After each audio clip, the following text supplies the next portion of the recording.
জমি দখলের চেষ্টায় উত্তপ্ত হলো কুলটি। রাষ্ট্রায়ত্ত সংস্থা সেলের অব্যবহৃত জমি দখলের অভিযোগকে কেন্দ্র করে ঘটেছে এমন ঘটনা।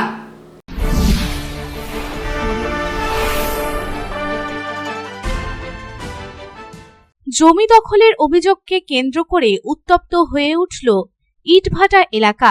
রাষ্ট্রায়ত্ত সংস্থা সেলের অব্যবহৃত জমি দখলের অভিযোগকে কেন্দ্র করে উত্তেজনা ছড়ায় কুলটির ইটভাটা এলাকায়। এলাকাবাসীর একাংশের অভিযোগ, আসানসোল পুরসভার 17 নম্বর ওয়ার্ডের পুর প্রতিনিধি বিজেপির ললন মেহরার নেতৃত্বে জমি দখল করা হচ্ছিল।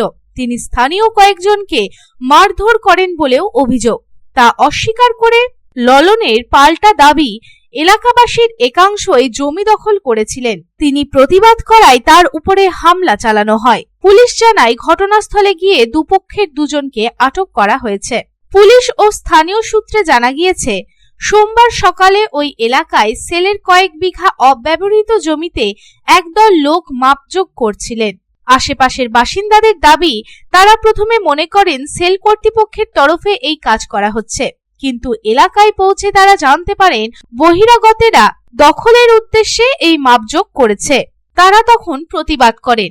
এরপরেই দুপক্ষের বচসা বেঁধে যায়। তা থেকে লাঠি রড নিয়ে অশান্তি শুরু হয়। বাসিন্দাদের একাংশের অভিযোগ, জমি দখলে আসা লোকজনের পক্ষ নিয়ে এলাকাবাসীকে মারধর করেন পুর প্রতিনিধি ললন। মারধরে মাথা ফেটে যায় স্থানীয় বাসিন্দা বুদ্ধ যাদবের। তার অভিযোগ, ললন মেহরার নেতৃত্বে এই হামলা চলেছে। কুলটি থানার পুলিশ গিয়ে দুপক্ষকে সরিয়ে দিয়ে পরিস্থিতি স্বাভাবিক করে।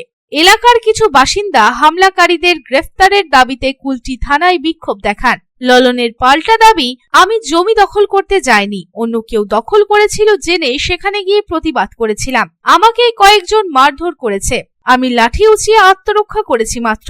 তিনি জানান, সেলের অব্যবহৃত জমিতে একটি স্বাস্থ্য কেন্দ্র গড়ার উদ্যোগ হয়েছে।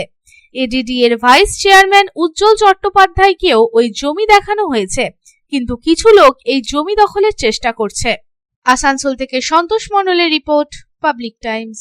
खुले एवं स्वच्छ वातावरण में घर बनाने का सपना पूरा करने के लिए गोविंदो धाम लेकर आया है ड्रीम हाउस प्रोजेक्ट, वो भी रानीगंज जामुड़िया शहर के बिल्कुल निकट NH 60 से महज कुछ कदमों की दूरी पर। कुनस्तोड़िया तपसी पेट्रोल पंप के निकट गोविंदो धाम में आपको मिलेंगे उचित कीमत और आसान किश्तों पर प्लॉट्स और डुप्लेक्स। गोविंदो धाम प्लॉट में 24 फीट रोड के साथ temple, park, kids playing area और भी बहुत कुछ उपलब्ध होगा। गोविंदो धाम रेसिडेंशियल कॉम्प्लेक्स से महज 4 किलोमीटर के दायरे में railway station, bus stand, market, hospital, school की सुविधा होगी उपलब्ध। गोविंदो धाम में प्लॉट्स और डुप्लेक्स बुक करने वालों को मिलेंगे अट्रैक्टिव गिफ्ट्स। तो फिर देर किस बात की, आपके सपनों को पूरा करने गोविंदो धाम लेकर आया है ड्रीम हाउस प्रोजेक्ट। संपर्क करें 9332202961 7001804855।